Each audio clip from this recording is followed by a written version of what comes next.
Eh, Vamos a ver algunos puntos más referentes al jurado de enjuiciamiento de magistrados.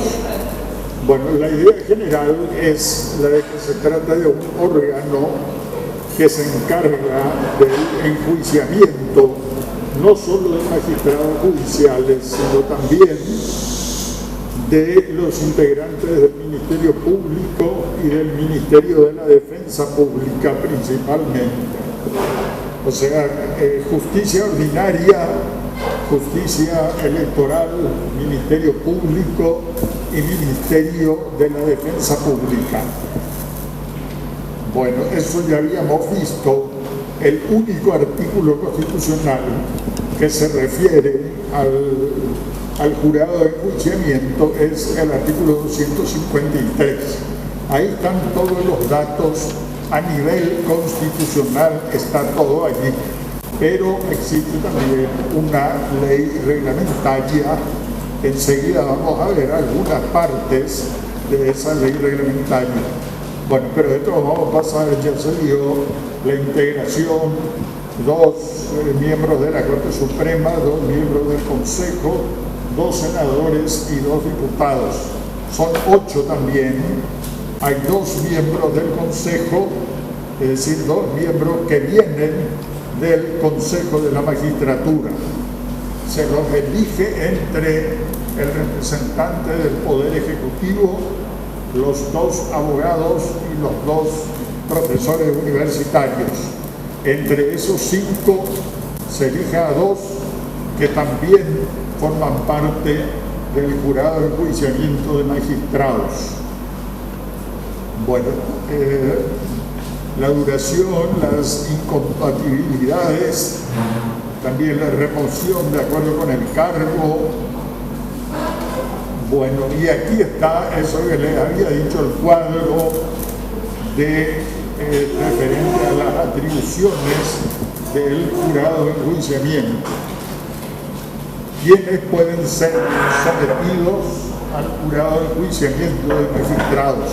Y como ven ustedes, en la justicia ordinaria y en la justicia electoral, desde tribunales de apelación para abajo, en el Ministerio Público, desde fiscales adjuntos para abajo, y en el Ministerio, Ministerio de la Defensa Pública, todos los integrantes del Ministerio de la Defensa Pública, incluso el defensor general, ¿verdad? Porque esta institución no figura en la Constitución, sino que solamente está creada por una ley.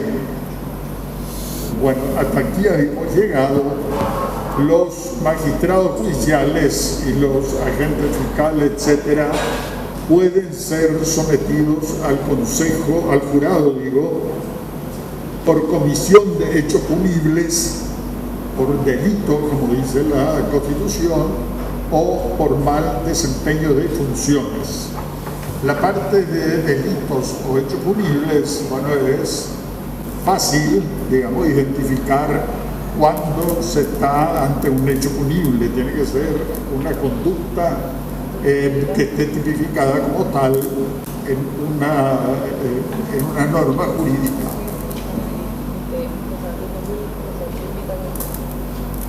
Sí, con todas esas características que se han visto en derecho penal. Bueno, ¿qué hace el jurado de enjuiciamiento de magistrados cuando la causal es un hecho punible, la comisión de un hecho punible? Ahí tienen ustedes el artículo 13 de la ley que reglamenta el jurado de enjuiciamiento. Ven ustedes, es una ley muy nueva o relativamente nueva, de fines de 2021, la 6814, y cuando se trata de hechos punibles, el jurado de enjuiciamiento lo que hace es esto: suspender el procedimiento ante el jurado. El jurado lo único que hace es algo equivalente a un desafuero. El jurado autoriza que el magistrado judicial, el agente fiscal, pueda ser sometido a un proceso penal. Lo único que hace, no puede entender, no puede llevar a cabo el enjuiciamiento, sino que simplemente autoriza que el involucrado pueda ser sometido a un proceso penal ante la justicia ordinaria. Y después de que culmine el proceso penal,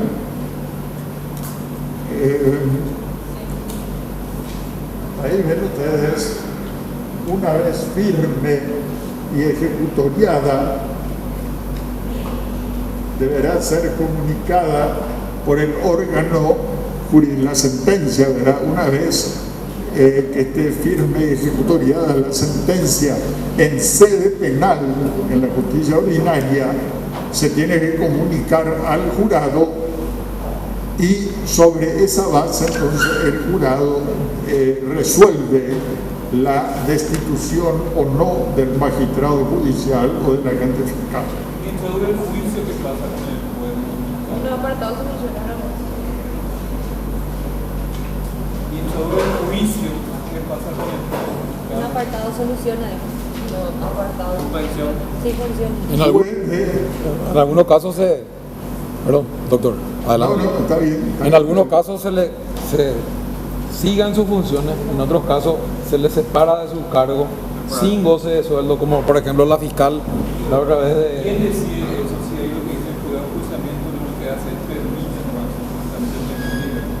o sea, ¿quién decide que la va a separar o no lo voy a separar a un juez? El mismo jurado. Pues No. dice que permite nomás. ¿Quién dice? Bueno, pero está bien ese tipo de preguntas así, verdaderamente, porque así se aprende. Es decir, aquí yo les dije, ¿verdad?, que el jurado lo único que hace es autorizar que se pueda llevar a cabo el proceso penal. Ah, claro. Y queda esperando, el jurado espera lo que se resuelve en el proceso penal. Bueno, el compañero pregunta qué pasa, por ejemplo, con un magistrado judicial o un agente fiscal mientras se realiza el proceso penal. Está suspendido.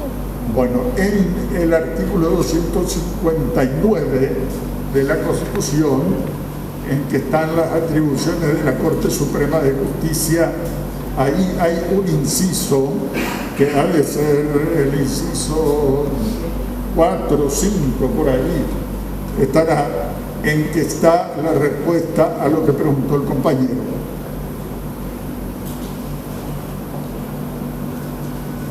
Siete, suspender preventivamente por sí o a pedido al jurado de enjuiciamiento magistrado por mayoría absoluta de votos de sus miembros en el ejercicio de sus funciones a magistrados judiciales enjuiciados, hasta tanto se dicte la resolución definitiva del caso. Bueno, entonces, ¿qué órgano es el que suspende o no al magistrado enjuiciado? En la Corte Suprema de Justicia. Bueno, la Corte entonces es la que tiene que resolver eso respecto de un magistrado judicial, de la justicia ordinaria, de la justicia electoral, un agente o defensor público. Resuelve la Corte Suprema el suspenderlo o no mientras dura el juicio.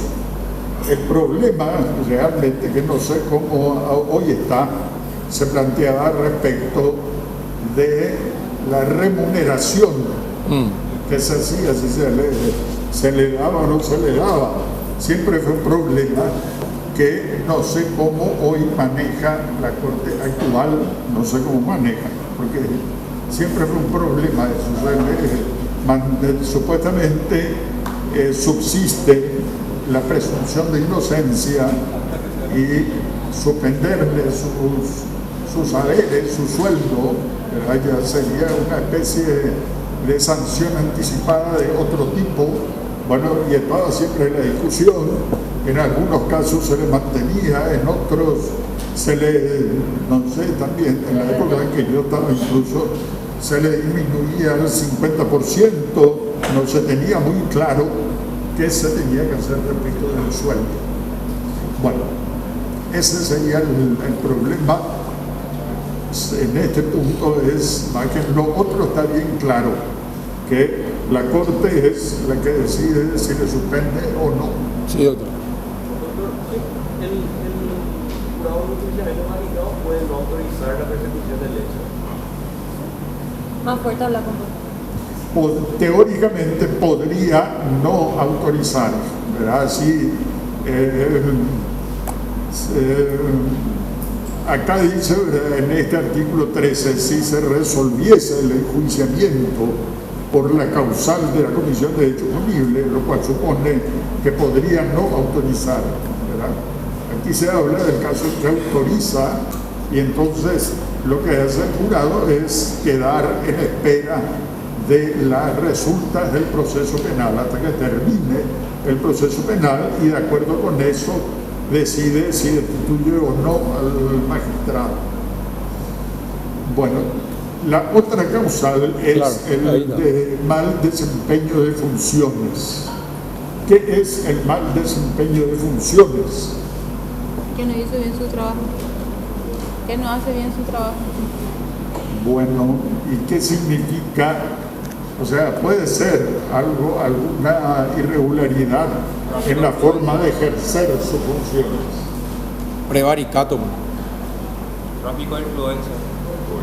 El prevaricato es algo bastante complicado. Vamos a ir a ejemplos más fáciles, porque lo que fundamentalmente tenemos que ver acá es la distinción entre hechos punibles y mal desempeño, hechos, acciones u omisiones que signifiquen mal desempeño de funciones. Lo que Aplicó mal un artículo de algo. también eso es bastante delicado. Hay otros casos más claros. La distinción fundamentalmente tiene que basarse en que el mal desempeño de funciones no constituye hecho punible. Claro. Es una acción o una omisión que significa responsabilidad para el magistrado, el agente fiscal, etc. Le crea responsabilidad, ¿verdad?, pero no es un hecho punible. Lo primero es eso, ¿verdad? Los hechos punibles están bien claramente definidos. En cuanto a eso no hay problema. La Constitución en este caso exige que la ley defina también lo que se entiende por mal desempeño de funciones. Ya. Y eso está principalmente en este artículo 14 de esta ley. Bueno, pero vamos a ver solamente algunos casos, porque los casos son cerca de, creo que serán unos 20 casos de mal desempeño de funciones. Vamos a ir a algunos ejemplos para que quede claro qué significa mal desempeño de funciones. Por ejemplo, fíjense aquí, este inciso D. Dictar dos sentencias definitivas que fueran declaradas inconstitucionales en un lapso de un año judicial. Ahí no hay hecho punible. Se trata de un magistrado que dictó dos sentencias que finalmente fueron declaradas inconstitucionales por la Corte Suprema de Justicia. Bueno, eso puede ser una causal de mal desempeño de funciones, de haber dictado sentencias inconstitucionales, especialmente cuando